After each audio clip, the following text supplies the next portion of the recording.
Hello everyone. So in this video recorded lesson, I will be discussing about point and interval estimation. So statistics has two different kinds. These are descriptive and inferential statistics. Now, there are also two ways in making inferences about the population. These are the hypothesis testing and estimation. Now, under estimation, there is also two types. So these are the point and interval estimation, which is the focus of our discussion. Now, let's have the first type of estimation, which is the point estimation. So what is point estimation? It is a specific value obtained from a random sample used to estimate the corresponding population parameter. So, ito yung figure niya, isa lang yung value niya. Single value lang siya. So, we have two most common point estimators. First is the sample mean. It is the point estimator used to estimate the population mean. And for the second point estimator is the sample standard deviation, and it is used to estimate the population standard deviation. So, sa ating mga examples, we will be using the point estimator na sample mean. Let's have the first example. A random sample of 35 grade 11 students in UNP were selected. Their mean height in centimeters are as follows. Find the point estimate of mean height of all grade 11 students in school. So, the point estimator we're going to use to estimate the population mean is the sample mean. Using yung formula, summation of x over n. So, adding all the datas here, we have 5,386 and our sample size is 35. So, 5,386 divided by 35, this is equal to 153.89. It means that the point estimate for the population mean height of all grade 11 students in UNP is 153.89. Now let's have another example. The following are the 15 randomly selected scores in a grade 8 math test. Find the mean score of the data. So again, we're going to use the point estimator na sample mean. Then we're going to solve for the sample mean, summation of x over n. And adding all the datas here, we have 636 divided by the sample size, which is 15. So 636 divided by 15, this is equal to 42.4. It means that the point estimate of the mean score of grade 8 math test is 42.4. Now let's move on to the second type of estimation, which is interval estimation. It consists of two numerical values used to estimate a parameter, also known as confidence interval. So, dito, two numerical values. Isa, dalawa. Now, the values depend on the confidence level. So, we have discussed before about this confidence level. So, we said that this confidence level will tell us how sure we can be that the results are accurate. So, confidence level has its corresponding coefficient that is used in computing for the margin of error. So, makikita natin mamaya yung table. Now, going back to the confidence interval, it has a lower limit and upper limit. So, these are the lowest and highest numbers in a confidence interval. So, for the lower limit,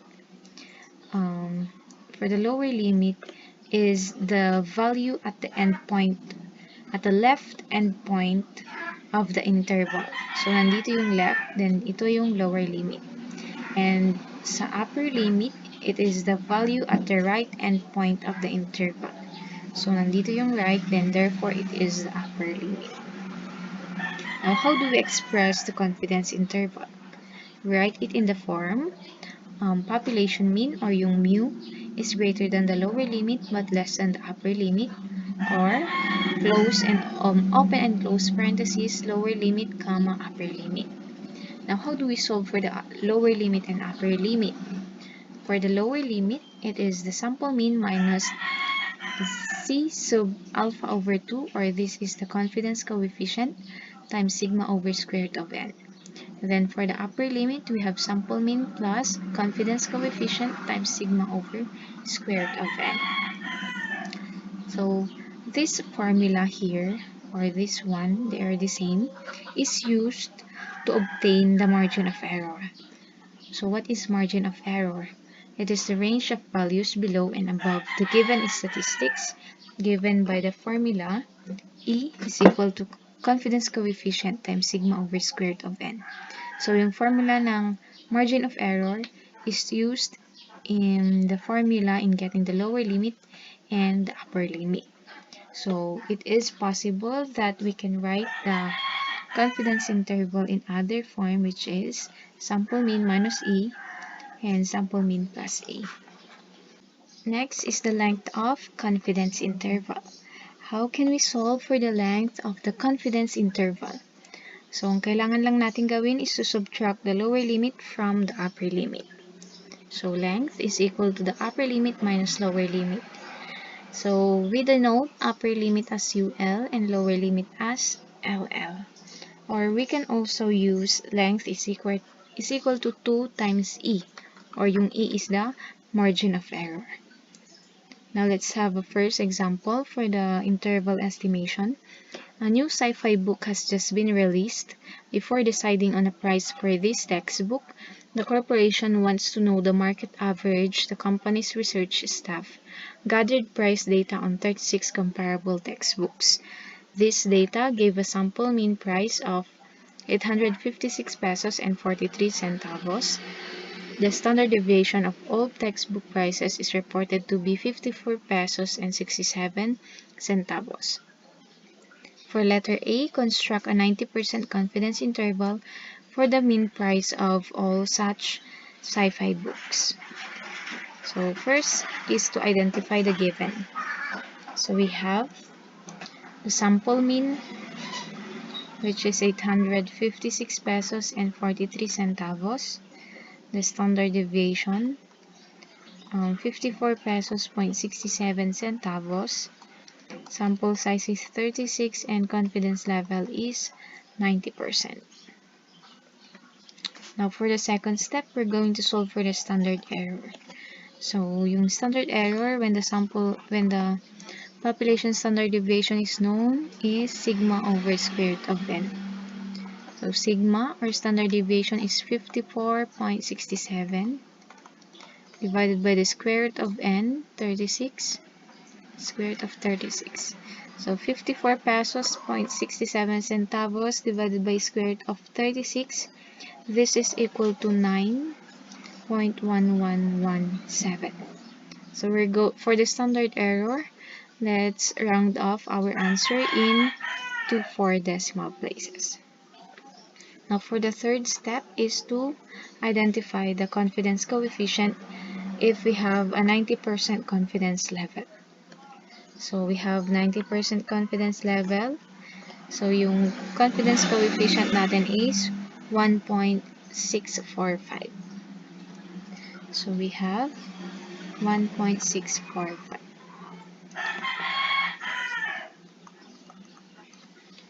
Next step is to solve for the margin of error. So for the margin of error, we use the formula Z, or the confidence coefficient, times sigma over square root of n. So yung Z value natin or confidence coefficient is 1.645 times yung sigma over square root of n. Na-solve na natin dito. So we have 9.1117. 1117, and this is equal to 14.99. Next is to solve for the lower limit. For the lower limit, we solve sample mean minus the margin of error. So we have sample mean is 856.43 minus the margin of error, which is 14.99, and this is equal to 841.44. Next is the upper limit. We have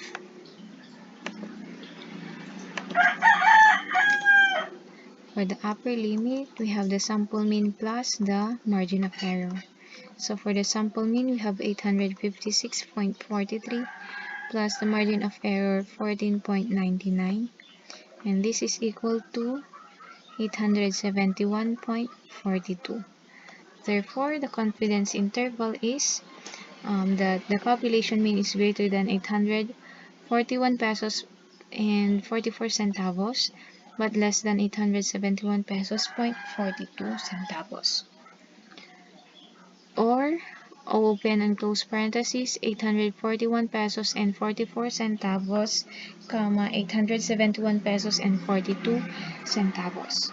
So meaning, we are 90% confident that the price of the sci-fi books is between 841 pesos and 44 centavos and 871 pesos and 42 centavos. Now for letter B, let's compute for the length of the confidence interval. So yung formula natin for the length of confidence interval is the upper limit minus the lower limit. So yung nasolve natin na upper limit is 871.42. And for the lower limit is 841.44, and this is equal to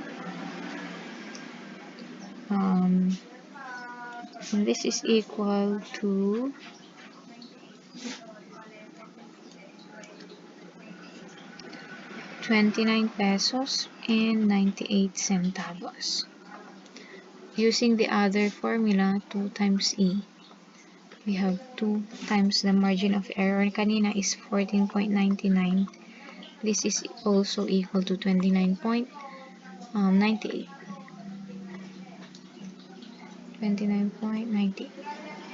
Therefore, the length of the confidence interval is 29 pesos and 98 centavos. Let's have another example. The mean time spent in playing Mobile Legends upon 25 teenagers in your barangay is 10 hours with a standard deviation of 1 hour and 30 minutes or 1.5 hours. Now, for letter A, construct a 99% confidence interval for the mean time spent in playing Mobile Legends. First, we're going to identify the given. Sample mean is 10 hours. Standard deviation is 1 hour and 30 minutes. Sample size is 125 and confidence level is 99%. So for the second step, we have to solve for the standard error. So, sigma over square root of n. And this is equal to 0.1342. Next is to identify the confidence coefficient. Since we have a 99% confidence level, then confidence coefficient is equal to 2.58. For the margin of error, we use the formula confidence coefficient times sigma over square root of n. So, yung confidence coefficient natin is 2.58 times sigma over square root of n. This is 0.1342. So, 2.58 times 0.1342, this is equal to 0.35. Next is to solve for the lower limit. So, sample mean minus the margin of error. We have sample mean 10 hours minus 0.35. This is equal to 9.65. Next, for the upper limit, we have the sample mean plus the margin of error. 10 plus 0.35 is equal to 10.35. Therefore, the confidence interval is that the population mean is greater than 9.65 hours or 9 hours and 39 minutes but less than 10.35 hours or 10 hours and 21 minutes, or open and close parenthesis 9.65 comma 10.35. Meaning we are 99% confident that the time spent in playing Mobile Legends is between 9 hours and 39 minutes and 10 hours and 21 minutes. Now let's have the letter B. We're going to compute for the length of the confidence interval. So, length, upper limit, ang nasolve natin is 10.35 minus the lower limit is 9.65. And then this is equal to 0.7. Using the other formula, 2 times the margin of error, ang nasolve natin is 0.35. So this is also equal to 0.7. Therefore, the length of the confidence interval is 0.7 or 42 minutes. Now let's have the third example. What if the sample size is unknown? How can we derive for a formula to solve for the sample size? So we're going to use the formula of margin of error in deriving a formula for the sample size. So first, we're going to cross multiply the square root of n. Mapupunta siya sa kabila. Then, we're going to divide both sides by e para ang square root of n lang ang maiwan dito sa left side. And then, square root of n would be equal to confidence coefficient times sigma or standard deviation over e. Now, para matanggal yung square root, kailangan natin i-square both sides. So, square root of n squared, that would be n, and this will be equal to confidence coefficient times sigma over e. So we're going to use this formula in this example. A group of students want to use the mean of a random sample to estimate the average amount of time students in watching K-dramas. They want to be 95% confident that the error will be 16.15 minutes. If they know from similar studies that it is reasonable to let the standard deviation of 50.36 minutes, how large a sample will they need? First is to identify the given. So we have the margin of error 16.15 minutes, and then standard deviation is 50.36, and the confidence level is 95%. Now if we have a 95% confidence level, the corresponding confidence coefficient is 1.96.